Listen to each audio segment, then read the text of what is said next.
Paris, July 10th.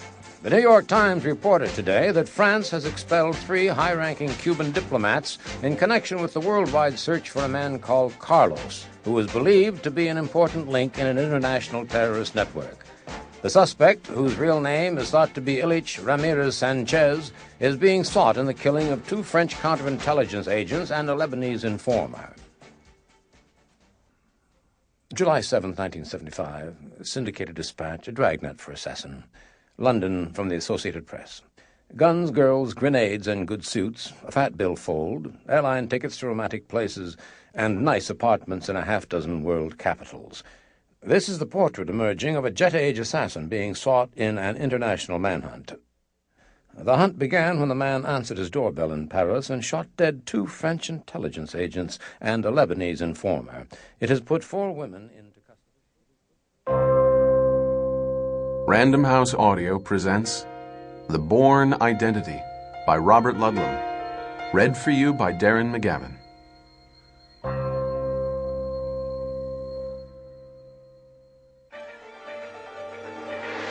The trawler plunged into the angry swells of the dark, furious sea like an awkward animal trying desperately to break out of an impenetrable swamp. The waves rose to Goliathan heights, crashing into the hull with the power of raw tonnage. The white sprays caught in the night sky cascaded downward over the deck under the force of the night wind. Everywhere there were sounds of inanimate pain.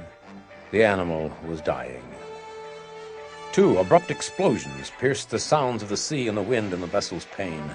They came from the dimly lit cabin that rose and fell with its host body. A man lunged out of the door, grasping the railing with one hand, holding his stomach with the other. A second man followed, bracing himself in the cabin door. He raised a gun and fired again. The man at the railing whipped both his hands up to his head, arching backward under the impact of the 4th bullet. The trawler's bow dipped suddenly into the valley of 2 giant waves, lifting the wounded man off his feet. He twisted to his left, unable to take his hands away from his head. The boat surged upward, bow and midships more out of the water than in it, sweeping the figure in the doorway back into the cabin. A 5th gunshot fired wildly. The wounded man screamed, his hands now lashing out wildly at anything he could grasp, his eyes blinded by blood and the unceasing spray of the sea. His legs buckled as his body lurched forward. The boat rolled violently leeward, and the man whose skull was ripped open plunged over the side into the madness of the darkness below.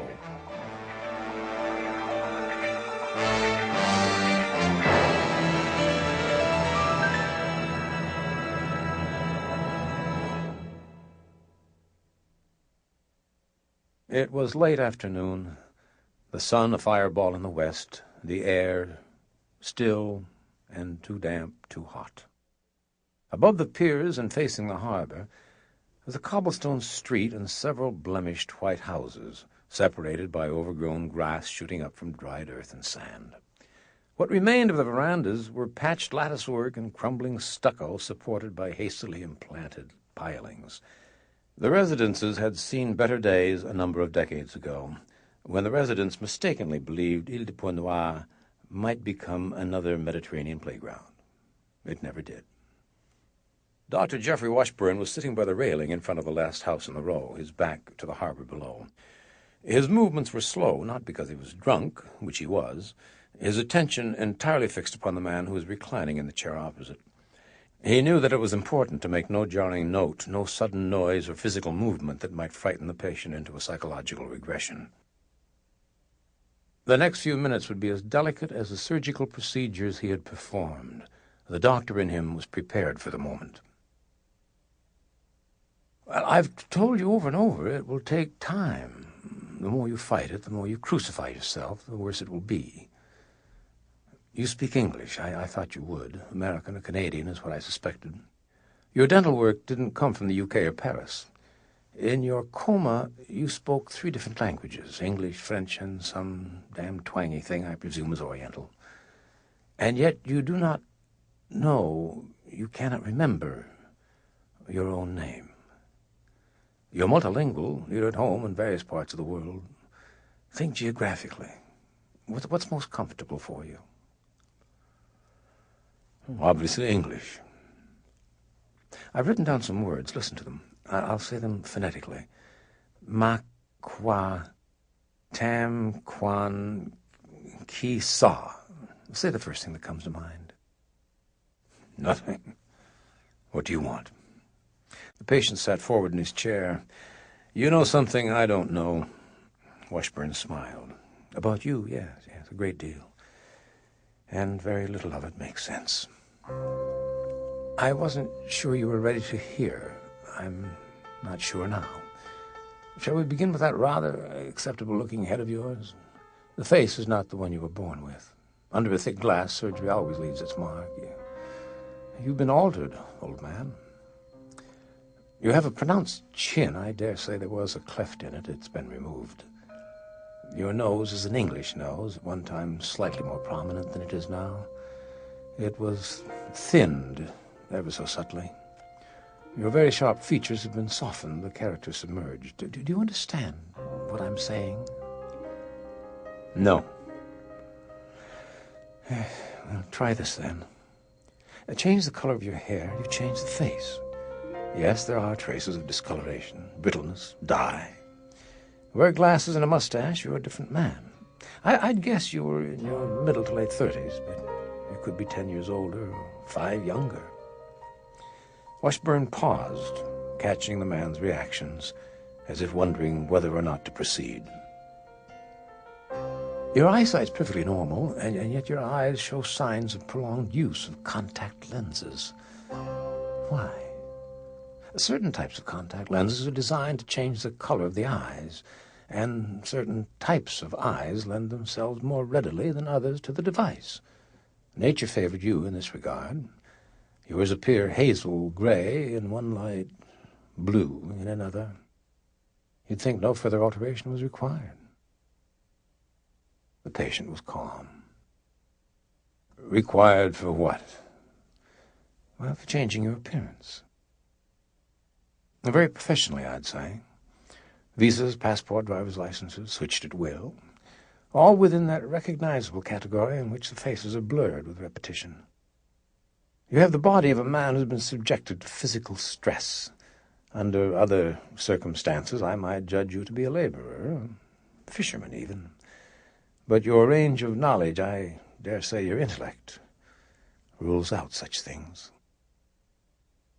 The man got out of the chair with difficulty, pushing himself up with his arms, holding his breath as he arose. Why do I get the idea you're leading up to something? Something else. Well, come with me. Washburn preceded the man through the living room to the door in the rear wall that led to the dispensary.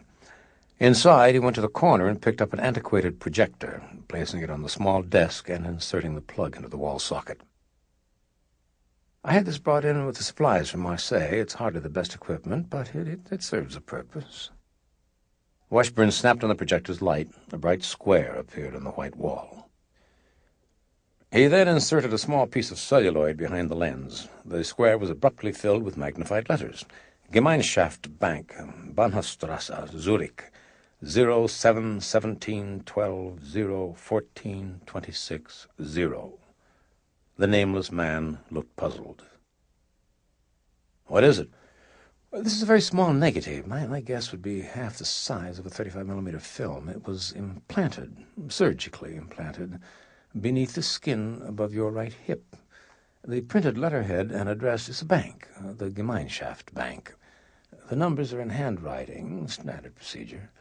It's your signature, even if it does not tell us your name. I've done all that I can to help you recover your health and your memory. I'm afraid the rest is up to you. It is often the case with victims of amnesia. You must try to remember, but without crucifying yourself when you fail. Moments of stress will be useful, perhaps, as will familiar places and people. Apart from the few observations about your person, which I have tried very hard to explain and cannot, this film is the only bit of concrete evidence you have to go on. It doesn't say who you are, but if you are lucky, it might lead you to that knowledge. And who knows what else.